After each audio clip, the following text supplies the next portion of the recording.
আমার জানতে বড় মন চায়, বাংলাদেশের টাকার দাম কম, তার কারণে কি এখানে এটা নাজায়েজ?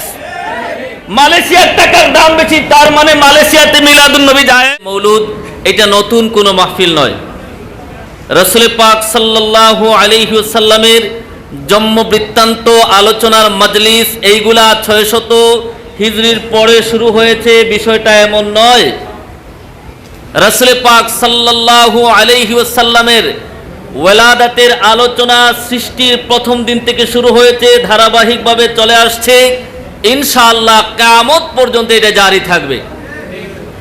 সম্মানিত সুধী, সংক্ষিপ্ত পরিসরে যে কথা আপনাদেরকে বলতে চাই, এই যে মাহফিলে মৌলুদ যেটা আমরা এই যে একত্রিত হয়ে রাসূল পাক সাল্লাল্লাহু আলাইহি ওয়াসাল্লামের ওয়ালাদাতে খুশি হয়ে শুকরানার মাহফিল করতেছি, এটা নতুন বিষয় নয়। হাফিজুল হাদিস আবুল খাত্তাব উমর কালবি রাহিমাহুল্লাহ কিতাবুত তানবীর ফি মাউলিদিল বাশীর ওয়ান নাযীরের মধ্যে এনেছেন। ইমাম জালালউদ্দিন সুয়ুতী রাহমাতুল্লাহি আলাইহি সাবিলুল হুদা ফি মাউলিদিল মুস্তাফাতে এনেছেন। হযরতে আবু দারদা রাদিয়াল্লাহু তাআলা আনহু বলেন, আন আবি দারদা রাদিয়াল্লাহু তাআলা আন্নাহু মাররা মা'আন নবী সাল্লাল্লাহু আলাইহি ওয়াসাল্লাম ইলা বাইতি আমির আল আনসারী রাদিয়াল্লাহু তাআলা ওয়া কানা ইউআল্লিমু ওয়াকাইয়া ওয়ালাদাতিহি লিআবনাইহি ওয়া আশীরাতিহি ওয়া ইয়াকুলু হাযাল ইয়াউম فقال عليه الصلاة والسلام إن الله تعالى فتح لك أبواب الرحمة والملائكة كلهم يستغفرون لك من فعل فعلك نجا نجاتك। হযরত আবু দারদা রাদিয়াল্লাহু তাআলা আনহু বলেন যে তিনি একদিন সরওয়ারে কায়নাতের সাথে আল্লাহর নবীর সাহাবী হযরতে আমির আল আনসারী রাদিয়াল্লাহু তাআলা আনহুর বাড়িতে গেলেন। আমির আল আনসারী রাদিয়াল্লাহু তাআলা আনহুর বাড়িতে যাওয়ার পর দেখা গেল হযরতে আমির আল আনসারী তার ছেলেদেরকে, তার সন্তানদেরকে, পরিবার পরিজনদেরকে একত্রিত করে আল্লাহর নবী সরওয়ারে কায়নাতের জন্মের সময়ের ওয়াকিয়াগুলা, ঘটনাগুলা বর্ণনা করতেছেন। নবীজি শুনলেন, শোনার পর কি বললেন যে আমির আল আনসারী তুমি বেদাত করে ফেলেছ। হ্যাঁ, আল্লাহ নবী বলেছেন যে তুমি আমার জন্ম বৃত্তান্ত আলোচনা করেছো, এটা তো বেদাত হয়ে গেল, নাজায়েজ কাজ হয়ে গেল।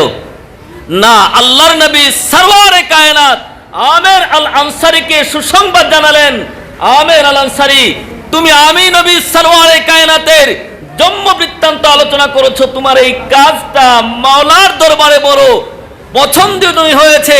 আল্লাহ রাব্বুল আলামিন তোমার জন্য রহমতের দরজাগুলা খুলে দিয়েছেন। ইন্নাল্লাহ তাআলা ফাতাহা লাকা আবওয়াবার রাহমা ওয়াল মালায়েকাতু কুল্লুহুম ইস্তাগফিরুনা লাক। শুধুমাত্র রহমতের দরজা খুলে দেওয়া হয় নাই, আমির আল আনসারী তোমার জন্য আল্লাহর সমস্ত ফেরেশতা, একজন দুইজন নয়, ওয়াল মালায়েকাতু কুল্লুহুম সকল ফেরেশতারা তোমার জন্য মাগফিরাতের দোয়া করতেছেন। মান ফাআলা ফা'লাক, তোমার অনুরূপ যারা করবে, নাজাতাক, তুমি যেমন নাজাত পেয়ে গেছো, তোমার অনুরূপ যারা করবে তারাও তোমার মতো নাজাত পেয়ে যাবে। কাজেই আমাদের ধারণা পরিষ্কার করা দরকার, মাহফিলে মৌলুদ, মিলাদুন নবী সাল্লাল্লাহু আলাইহি ওয়াসাল্লামের মাহফিল, এইগুলা রহমত প্রাপ্তির মাহফিল, এইগুলা ফেরেশতাদের পক্ষ থেকে বান্দার জন্য গুনাহ মাফির দরখাস্ত পেশের মাহফিল, এই মাহফিলগুলা জাহান্নাম থেকে নাজাতের মাহফিল। কাজেই এই মাহফিলগুলা নিয়ে ফতোয়াজি করার কোনো সুযোগ নাই। সম্মানিত সুধী, আমি সব জায়গায় বলি যে যারা মিলাদুন নবীর বিরোধিতা করেন তারা আসলে মিলাদুন নবী শব্দের তাৎপর্যই বুঝে না। তারা মূলত মিলাদুন নবী শব্দের তাৎপর্যই বুঝে না। এটা বেদাত হবে কেমনে? হ্যাঁ, কাইফিয়তটা হয়তো বেদাত হতে পারে। কাইফিয়ত যেটা আমরা যে প্রোগ্রামের যে সিস্টেমেটি যেটা, আরে ভাই যারা আজকে তোমরা বেদাত বলতেছো, এই ধরনের তো হাজার প্রোগ্রামের উদাহরণ আমরা দেখাতে পারবো যেই কাইফিয়তগুলো রাসূল পাকের জামানায় ছিল না। এই বছরের 12ই রবিউল আউয়ালে মিলাদুন নবীটাকে ঢাকার জন্য সিরাতুন নবীর নাম দিয়া ঢাকা থেকে বিশাল লঞ্চ ভাড়া করে নৌকায় চড়ে সিরাতুন নবী মাহফিল করেছেন। বলুন, আল্লাহর নবী সরওয়ারে কায়নাতের যুগে, সাহাবায়ে কেরামের যুগে, তাবেঈনে কেরামের যুগে, তাবেঈনের যুগে এমন কোন সিস্টেম ছিল? তাহলে এই কাইফিয়তটা অত বেদাত। আজকে যে আমরা মাহফিল করি, মিলাদুন নবীর মাস পরবর্তী সময়ে আমরা যে জায়গায় জায়গায় মাহফিল করি, ব্যানার টানাই, পোস্টার ছাটাই, আমরা মাইক লাগাইয়া দাওয়াত করে মানুষদেরকে একত্রিত করে জায়গায় জায়গায় মাহফিল করি, এইগুলোও তো নবীজির যুগে ছিল না, কুরুনে সালাসায় ছিল না। এইগুলা কি তাইলে বেদাত হয় না? এইগুলোর কাইফিয়ত তো বেদাত। আসলে কথা এখানে না, এদের গুড়ায় গলত, এদের ভেতরে সমস্যা। রাসূল পাক সাল্লাল্লাহু আলাইহি ওয়াসাল্লাম এর উম্মতদেরকে সরওয়ারে কায়নাতের মহব্বত থেকে দূরে রাখার জন্য এক গোষ্ঠী মানুষ রাসূলের সময় থেকে এরা ছিল। আব্দুল্লাহ ইবনে উবাই ইবনে সুলুলের নেতৃত্বে এক সম্প্রদায় মানুষ ওই সময় থেকে যেমন করে কাজ করে এসেছে, তাদের উত্তরসূরিরাও বর্তমানে রয়েছে। মিলাদুন নবীর মাস আসলে এদের গায়ে জ্বলা শুরু হয়ে যায়। আরে ভাই, আমরা তো এইগুলা ফরজ ওয়াজিব মনে করে করতেছি না। আমরা যারা মিলাদুন নবী করি, বলেন কেউ বুকে হাত দিয়ে বলতে পারবেন যে আমরা এটাকে ফরজ মনে করি, আমরা এটাকে ওয়াজিব মনে করি, আমরা এটাকে মুস্তাহাব মুস্তাহসান বলি? মুস্তাহাব বিষয় এটা আমরা আমাদের ইশক মহব্বতের কারণে করি।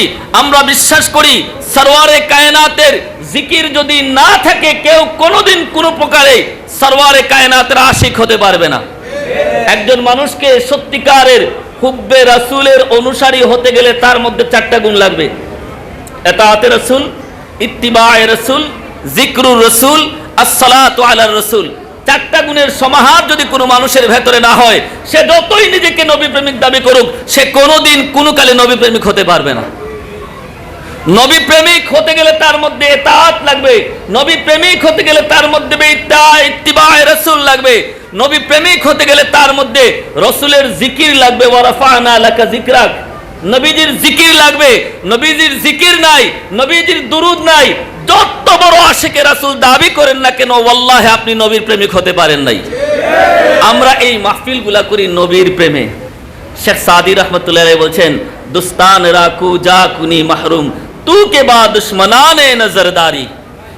আমার আগে বক্তাগুণ বলেছেন, সহিহ বুখারীর তালিক সূত্রে রওয়ায়াত সুয়াইবিয়ার ঘটনা, যে একজন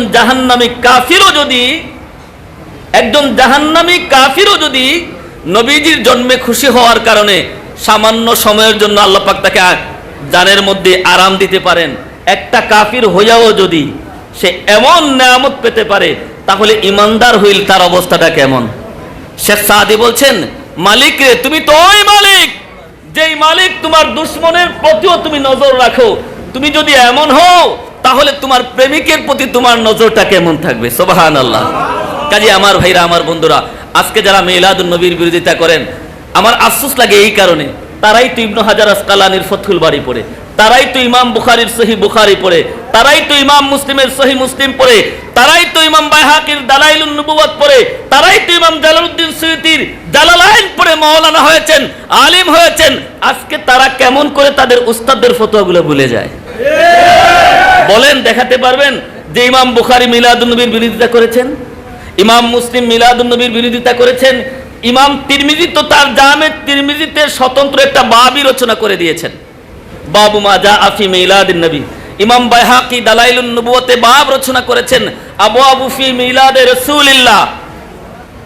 তাহলে যাদের কিতাব পড়ে আপনি ফতোয়া দেওয়ার যোগ্যতা দাবি করেন, ফতোয়া দেওয়ার যোগ্য হলেন, আপনি যদি আপনার উস্তাদকে না মানেন, যেই ছেলে তার বাবাকে মানে না, তাকে আমরা কি বলি? কথা বুঝেন নাই? আর যেই ছাত্র তার উস্তাদকে মানে না, সেটা বেয়াদব। জোরে বলুন, সেটা কি? বেয়াদব কখনো আল্লাহর রহমত প্রাপ্ত হতে পারে না। বেয়াদব মাহরুম গস্তে আজ ফজলে রব।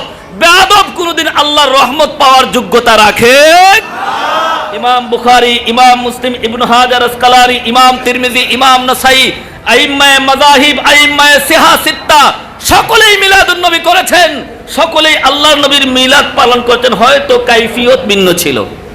নবীজি নিজেও তো তার জন্মদিন পালন করেছেন। আমার বানানো কথা বলছি না, সহিহ মুসলিমের রওয়ায়াত, আন আবি কাতাদা রাদিয়াল্লাহু তাআলা আন সুইলা রাসূলুল্লাহ সাল্লাল্লাহু আলাইহি ওয়াসাল্লাম আন সাওমি ইয়াউমিল ইসলাম ক্বালা হুয়া ইয়াউমুন উলিদতু ফীহি ওয়া ইয়াউমুন উনজিলা আলাইয়া ফীহি। নবীজিকে জিজ্ঞাসা করা হয়েছে, ইয়া রাসূলুল্লাহ, আপনি সোমবার দিন রোজা রাখেন, তার পেছনে কারণ কি? আল্লাহর নবী জবাব দিয়েছেন, আমার সাহাবীরা শোনো, আমি সোমবার দিন রোজা রাখি, তার পেছনে প্রথম এবং প্রধান কারণ হলো আমি নবী সোমবার দিনে জন্মগ্রহণ করেছি।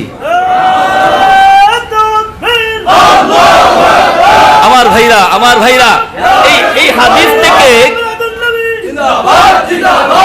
এই হাদিস মুবারক থেকে এই বিষয়টা প্রতীয়মান হয়, নবীজি নিজেই নিজের জন্মদিন পালন করেছেন, কাইফিয়ত ভিন্ন। নবীজি নিজের জন্ম বৃত্তান্ত নিজেই বর্ণনা করেছেন। মুসান্নাফ আবি শাইবাত এসেছে, আল্লাহর নবী বলেন, ইন্নী উলিদতু মাকতুনান ওয়া লাম ইয়ারা আহাদুন সাওআতি।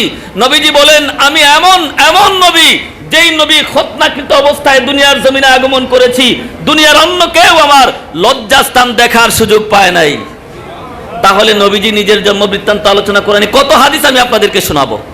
আসলে সমস্যা এটা না, এদের টার্গেটই হলো ইমানদারদেরকে নবী প্রেম থেকে দূরে সরাইয়া নিয়ে যাওয়া। সম্মানিত শুধু কথা শেষ করতে চাই, আমাদের র্যালি আছে, আমাদের বর্তমান সময়ের ভাইরাল হুজুর যারা ইউটিউবে ফেসবুকে বড় বড় বক্তব্য দেয়, এই রবিউল আউয়াল আসার পরেও যাদের বক্তব্য দেখেছি আমরা ভিডিওতে, যে মিলাদুন নবী বেদাত, মিলাদুন নবীর নামে মাহফিল করা বেদাত। এখন গতকাল দেখলাম উনারা মালয়েশিয়াতে বসে মিলাদুন নবীর মাহফিলে উনারা অতিথি বনে গিয়েছেন। আমার জানতে বড় মন চায়, বাংলাদেশের টাকার দাম কম, তার কারণে কি এখানে এটা নাজায়েজ? মালয়েশিয়ার টাকার দাম বেশি, তার মানে মালয়েশিয়াতে মিলাদুন নবী জায়েজ?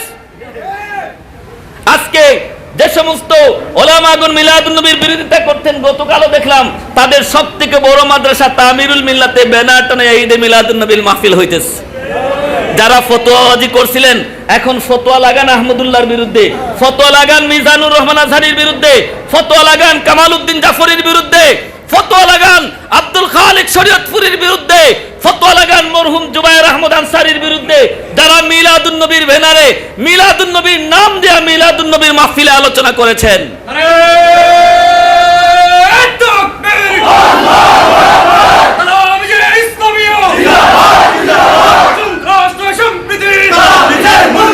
সম্মানিত সুধী,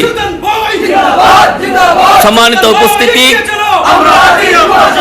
আমরা একটা কথাই বলতে চাই, আমাদের সর্বশেষ কথা, আমাদের পীর ও মুর্শিদ আমাদেরকে শিখিয়ে গিয়েছেন, কারো সাথে দাঙ্গা নয়। আমরা দাঙ্গাবাজিতে বিশ্বাসী নই। তালামিজে ইসলামিয়া আঞ্জুমানে আল ইসলাম আল্লামা ফুলতলি রহমতুল্লাহি আলাইহির জিসমানি এবং রুহানি আওলাদেরা কখনো সন্ত্রাসবাদীর পক্ষে, তারা দাঙ্গাবাজিতে বিশ্বাস করেন না। নতুবা সৈয়দপুরের জমিনে যেদিন আপনার আমার পীর ও মুর্শিদের রক্ত ঝরেছে, ওই দিন যদি আল্লামা সাহেব কেবলা ফুলতলি রহমতুল্লাহি আলাই সামান্য পরিমাণ পারমিশন দিতেন, সৈয়দপুরের জমিনটা সিলেটের ইতিহাস থেকে মিটে যেত। আমরা দাঙ্গাবাজিতে বিশ্বাস করি না। আপনাদের সকলের প্রতি আমাদের উদাত্ত আহ্বান থাকবে, যারা মিলাদুন নবীর বিরোধিতা করে তারাও আমাদের মুমিন ভাই, ইমানদার ভাই। আমার ভাইরা, আমাদের সহজ কথা, যারা মিলাদুন নবী করে না সেটা ভিন্ন কথা। আমরা যারা করতেছি আমাদেরকে বাধা দিবেন না। আমরা বানাইয়া কোনো মাহফিল করি না, এটা কোরআন এবং সুন্নাহ সম্মত। যদি কারো ভেতরে কোনো খটকা থাকে, ওপেনলি আসেন। আমরা বলি ওপেন প্লেসে, পাবলিকের সামনে আপনি কথা বলবেন কেন? আলিম একত্রিত হয়ে বসেন, ডিবেট করেন, সমাধানে যান। ওইখানে না যা পাবলিক প্লেসে জনসম্মুখে ফিতনাবাজি বন্ধ করেন। মানুষের ইমানকে আপনার ঠুনকো করবেন না, মানুষদেরকে আর বিভ্রান্ত করবেন না। আসুন আমরা সকলে কাঁধে কাঁধ মিলাইয়া এক হয়ে ইসলাম বিদ্বেষী কাফেলার বিরুদ্ধে ঐক্যবদ্ধ আন্দোলন করি। আপনাকে আমাকে খাওয়ার জন্য কাফির মুশরিকরা এক হয়ে যেতে পারে, কিন্তু আমরা কেন এক হতে পারি না? মিলাদুন নবীর মতো মুস্তাহাব মুস্তাহসান বিষয়টাকে আপনারা এত কঠিন পর্যায়ে নিয়ে যাচ্ছেন কেন? আপনারা করতেছেন, অসুবিধা নাই, আমরা করতেছি, আমাদেরকে চলার সুযোগ দেন। ইমাম জালালউদ্দিন সুয়ুতী রাহমাতুল্লাহ আলাইহি তো হাওয়াইল ফাতওয়াতে বলেছেন, ইস্তাহিব্বু লানা ইজহার শুকরে লিমাউলিদিহি আলাইহিস সালাতু ওয়াস সালাম বিল ইজমা ওয়া ইতআমুত তাম ওয়া নাহু যালিক মিন উজুহিল কুরবাত ওয়া ইজহারুল মুসাররাত। রাসূল পাক সাল্লাল্লাহু আলাইহি ওয়াসাল্লামের ওয়ালাদাতের কারণে শুকরগুজারি করা ঐক্যবদ্ধভাবে, এটা আমাদের জন্য মুস্তাহাব। কাজেই ইমাম জালালউদ্দিন সুয়ুতির কিতাব পড়াইতেছেন, একটু ইমাম জালালউদ্দিন সুয়ুতির দিকে তাকান, তার ফতোয়াটার প্রতি কথা না বলে অন্তত একটু নীরবতা পালন করেন। আল্লাহ আমাদের সকলকে, আমাদের সকল ইমানদার ভাইদেরকে হেদায়েতের উপর সাবিত কদম রাখার তৌফিক দান করুন। যাদের ভেতরে খটকা আছে আল্লাহ এদের দিলটাকে হেদায়েতের নূরে আলোকিত করে দিন, সকলে বলে আমিন। যেই কথাগুলা বললাম আল্লাহ পাক আমাদের সকলকে তার উপর আমল করার, আমাকে আমল করার, আপনাদের সকলকে আমল করার তৌফিক দান করুন। তালামিজে ইসলামিয়ার আগামী দিনের সকল কার্যক্রমে আপনাদের সক্রিয় স্বতঃস্ফূর্ত অংশগ্রহণের উদাত্ত আহ্বান জানিয়ে আমি আমার কথা এখানে শেষ করছি। আসসালামু আলাইকুম ওয়া রাহমাতুল্লাহ।